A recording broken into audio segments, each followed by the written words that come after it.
Bab 85. Pertemuan di Benua Menengah, Benua Naga. Benua Menengah, Dunia Menengah. Senbai baru saja datang dari benua rendah, tapi ia tidak hanya bersama Yuer saja. Ada seorang laki-laki yang sangat tampan bersamanya dengan tangan terikat oleh benang Qi yang sangat tipis. Dia adalah Lin Feng, yang biasa disebut Dewa Petir di benua atas. Lin Feng saat itu sedang berada di benua naga, menengah dan akan pergi ke benua rendah. Namun saat ingin merobek ruang, sebuah celah muncul dan menampilkan sosok yang sangat ia kenal bersama seorang wanita muda. Saat melihat itu adalah Senbai, Lin Feng langsung merobek ruang untuk kabur. Tapi Senbai yang sadar akan itu dengan cepat membuat benang dari Qi-nya lalu menangkapnya sebelum Lin Feng memasuki celah. Apa yang kau cari di benua rendah nak? Apa kau ingin membuat onar seperti dulu lagi? Senbai bertanya sambil menatap Lin Feng dengan tajam. Guru, aku sudah memberitahumu jika Kaisar Chen Sun Yu memberikanku tugas penting dan aku tidak bisa memberitahumu tugas apa itu. Lin Feng kini sangat kesal, karena Senbai sudah puluhan kali bertanya tentang mengapa dan apa yang dicari oleh Lin Fan ke benua rendah. Senbai mendengus lalu berkata, anak durhaka, dari kau kutemukan dan asuh, kau tidak pernah mau memanggilku ayah angkat. Malah kau selalu memanggilku guru, aku bukan gurumu. Setelah mengatakan itu, Senbai langsung menyelimuti Yuer yang dari tadi diam dengan energinya, lalu menghilang bersama Lin Feng. Di Sekte Istana Naga, sebuah aula yang cukup besar, kini sedang berkumpul keluarga Bai. Dari Patriark Yun, Tetua Agung Yan, Tetua Pertama, Kedua dan yang lainnya sedang duduk di deretan meja yang tertata rapi. Lalu Bai Chen dan Ling Mei duduk di tempat yang lebih tinggi dan hanya 2 kursi saja berada di sana. Dan di sebuah kursi kehormatan, tempat para tamu, kini kakek Yuer dan beberapa anggota klannya duduk sambil menatap Bai Chen dengan hormat. Chen Gege, aku merasakan kalau hewan mesum dan nakal itu baru datang ke sini. Tapi kenapa aku tidak merasakan aura dari anerku? Ling Mei langsung bertanya sambil menatap Bai Chen dengan tajam.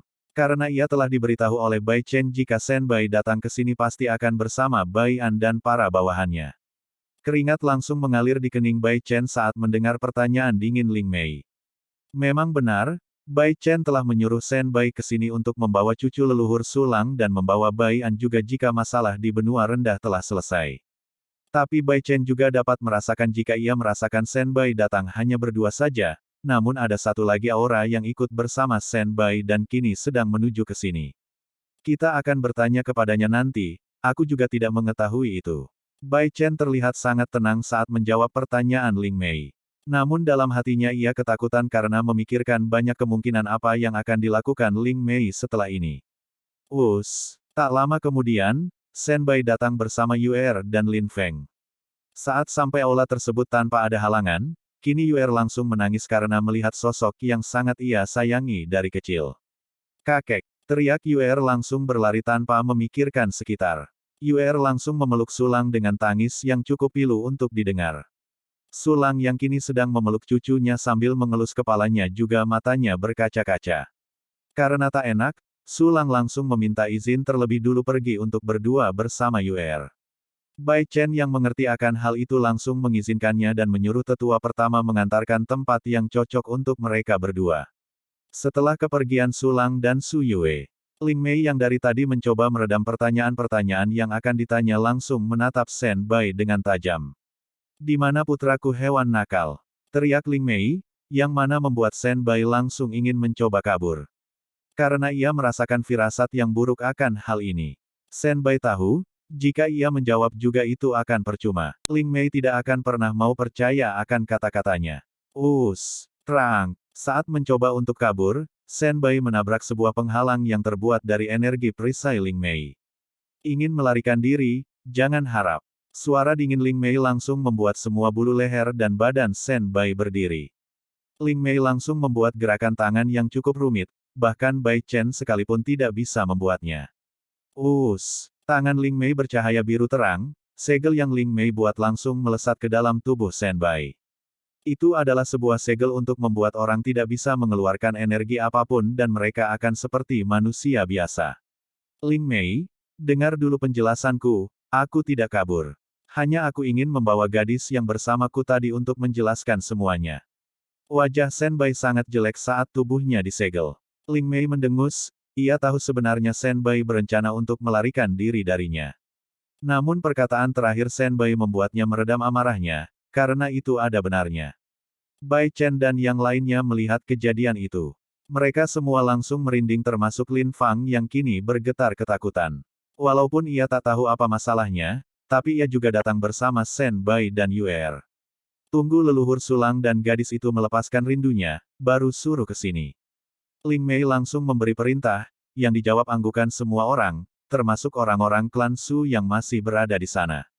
Ling Mei langsung mengalihkan pandangannya ke arah Lin Feng, ayah dan anak sama saja, apa yang kau lakukan ke sini? Tanya Ling Mei dengan menatap Ling Feng dengan tatapan tajam. Jika Ling Feng berbohong maka tamat sudah riwayatnya, ia langsung menjawab dengan jujur. Itu Kaisar Chen Sun Yu menyuruhku untuk melihat siapa orang yang bisa mendatangkan petir Ashura. Bai Chen langsung mengerutkan keningnya saat mendengar hal itu langsung bertanis.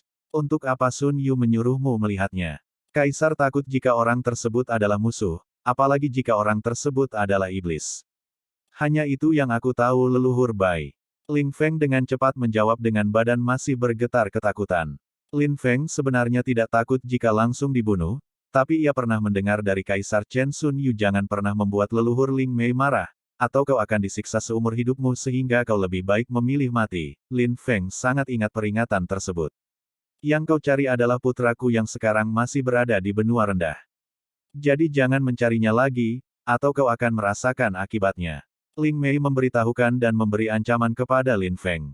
Lin Feng dengan cepat mengangguk, lalu dengan hati-hati ia berkata, jadi apakah aku boleh pergi dari sini? Kau belum diizinkan pergi dari sini anak durhaka. Teriak Shen Bai. Yang menjawab pertanyaan Lin Feng bukan Ling Mei atau Bai Chen, tapi Shen Bai yang dari tadi menahan amarah. Karena saat ia bertanya, Lin Feng tidak pernah mau menjawab. Bab 86. Keturunan Phoenix Langit. Tubuh Lin Feng langsung bergetar keras, walaupun ia tidak merasakan tekanan apapun dari Shen Bai, karena segel yang menyegel kultivasinya. Namun Lin Feng dapat merasakan aura pembunuh dari Shen Bai. Itu, kata-kata Lin Feng langsung dipotong oleh Shen Bai. Jelaskan ini nanti, saat masalah yang sekarang selesai. Terdengar nada dingin Shen Bai yang menahan kekesalannya. Kini Bai Chen, Shen Bai sedang mengobrol masalah tentang orang-orang dari dunia luar. Sambil menunggu Sulang dan Su Yue datang. Sedangkan Ling Mei kini sedang mengobrol bersama putrinya. Masalah tentang Bai An. Cukup lama mereka menunggu Sulang dan Su Yue, mereka berdua akhirnya datang. Kini Ling Mei langsung menyuruh Su Yue duduk di hadapannya. Su Yue sangat gugup saat ditatap seperti ini oleh Ling Mei yang akan menjadi ibu mertuanya. Jelaskan mengapa anerku tidak ikut bersamamu Nak Yue. Tanpa menunggu lama Ling Mei langsung bertanya. Su Yue sangat gugup saat ditanya seperti itu. Shen Bai yang melihat kegugupan Su Yue langsung berkata. Jangan gugup nak, jawab saja seperti kamu sedang bicara bersama Aner. Mendengar itu Su Yue langsung mengangkat kepalanya dan melihat senyum Ling Mei. Hal itu membuatnya cukup terpana. Lalu tak lama Su Yue menjelaskan mengapa Bai An tidak bisa datang ke sini. Cukup lama Su Yue bertanya jawab dengan Ling Mei. Kini Ling Mei mengetahui jika Su Yue adalah calon istri dari Bai An. Hal itu membuatnya tersenyum bahagia, karena ia cukup menyukai sifat dan sikap Su Yue. Yue, mulai detik ini aku adalah ibumu juga, karena Aner putraku jadi kau harus memanggil aku sama seperti Aner memanggilku. Yue langsung menangis saat mendengar kata-kata Ling Mei, dan langsung memeluknya. Ling Mei juga ikut memeluk Yue. Melihat kebahagiaan antara Ling Mei dan Yue, semua orang tersenyum kecut. Karena mereka berdua berbuat seolah-olah mereka tidak ada dari tadi. Namun tidak ada yang mengeluh akan hal tersebut. Saat sedang asik saling memeluk, Shen Bai langsung mengganggu acara pelukan mereka. Ling Mei, bisakah kau lepaskan segel ini? Aku ingin membuat perhitungan dengan anak tidak tahu diri ini. Shen Bai langsung bertanya sambil menunjuk Lin Feng dengan kesal. Namun beberapa saat kemudian, ia langsung meringkuk dan terdiam saat mendengar balasan Ling Mei. Aku juga belum menyelesaikan urusan denganmu. Jadi tunggu saja dan jangan ganggu aku, atau kau akan menambah masalah yang kau buat bertambah lagi. Hal itu bagus juga, agar aku bisa dengan puas menyiksamu. Tidak ada yang tertawa atau bersuara saat mendengar kata-kata Ling Mei, mereka semua menelan air liur mereka menatap Shen Bai dengan tatapan kasihan, termasuk Lin Feng yang kini sedang tertawa bahagia di dalam hatinya. Sementara di restoran Yunxi, Kini Bai An dan yang lainnya sedang menatap manajer Yunsi yang ikut duduk bersama mereka dengan pandangan penuh tanya. Yunsi hanya membalas dengan senyuman indah lalu berkata, apakah aku tidak boleh ikut makan bersama tuan-tuan muda dan tuan putri sekalian? Xiao Litan semakin heran, kenapa Anda ingin makan bersama kami manajer Yunsi? Bukankah Anda bisa makan di tempat lain? Xiao Litan terdiam beberapa saat lalu menambahkan, bukannya aku ingin mengusirmu manajer Yunsi, tapi kali ini aku sedang bersama tamu terhormat. Mereka semua adalah penyelamat kekaisaran Xiao yang dapat mengusir orang-orang berjubah hitam dan membasmi para pemberontak. Dengan jujur Xiao Litan memberitahukan ini kepada Yunsi, agar ia dengan cepat pergi. Namun, Yunsi saat mendengar hal itu malah membuat Yunsi semakin tersenyum dan tetap duduk. Karena ia cukup penasaran siapa orang-orang yang bersama pangeran keempat dan putri Xiao Yi. Bai An yang dari tadi melihat perdebatan ini, menyuruh Lang Zai untuk membiarkan Yunsi ikut, agar masalah ini cepat selesai. Ia tidak ingin ambil pusing. Daripada melihat kalian berdebat, lebih baik kita makan saja, Litan, biarkan saja manajer itu ikut makan. Lang Zai yang diberikan perintah langsung melaksanakannya. Xiao Litan dengan cepat langsung mengangguk, hal itu membuat Yunsi tersenyum tipis, dugaannya benar. Yang berkuasa di sini bukanlah pangeran, tapi orang-orang yang bersamanya. Terbukti dari mimik wajah Xiao Litan yang terlihat patuh. Mereka lalu makan bersama, dan Yunsi selalu bicara dengan jebakan-jebakan yang lumayan licik, agar bisa membongkar identitas siapa orang-orang ini. Rubah ini sangat licik. Gumam Lang Zai dalam hati, seandainya Bai An tidak ada. Mungkin Lang Zai akan mencincang-cincang Yunsi. Setelah selesai makan, Xiao Litan akan mengajak Bai An dan yang lainnya melanjutkan perjalanan. Tapi Yunsi langsung menawarkan penginapan. Pangeran, apakah Anda tidak ingin beristirahat dulu, di penginapan kami?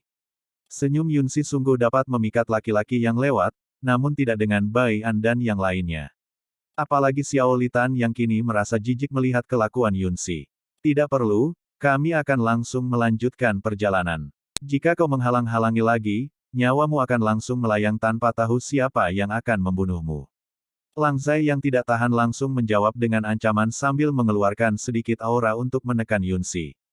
Yunsi langsung tertunduk menahan aura yang cukup mengerikan bagi dirinya.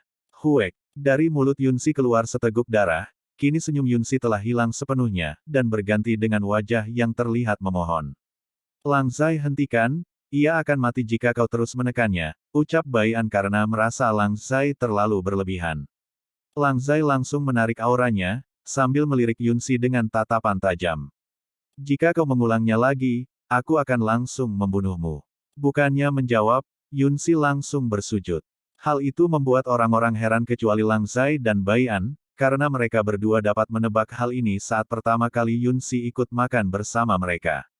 Langsung saja, apa maumu? Ucap Lang Zai dengan nada dingin. Tuan muda, mohon balaskan dendamku, aku akan menjadi budakmu. Yunsi langsung ke intinya dengan mata merah menahan amarah. Apa untungnya bagi kami? Bai An langsung angkat bicara. Apapun yang Tuan Muda lakukan kepadaku, walaupun itu tubuhku Tuan Muda jual di rumah bordil sekalipun, aku pasrah, asal kalian mau membantuku membalaskan dendam. Mata Yunsi kini terlihat berubah menjadi merah dan tatapannya sangat tajam karena mengingat kejadian kelamnya. Tubuh Phoenix Langit, ucap Bai An langsung, suaranya pelan namun dapat didengar oleh yang lainnya, termasuk Yunsi. Lang Zai terkejut karena ucapan Bai An.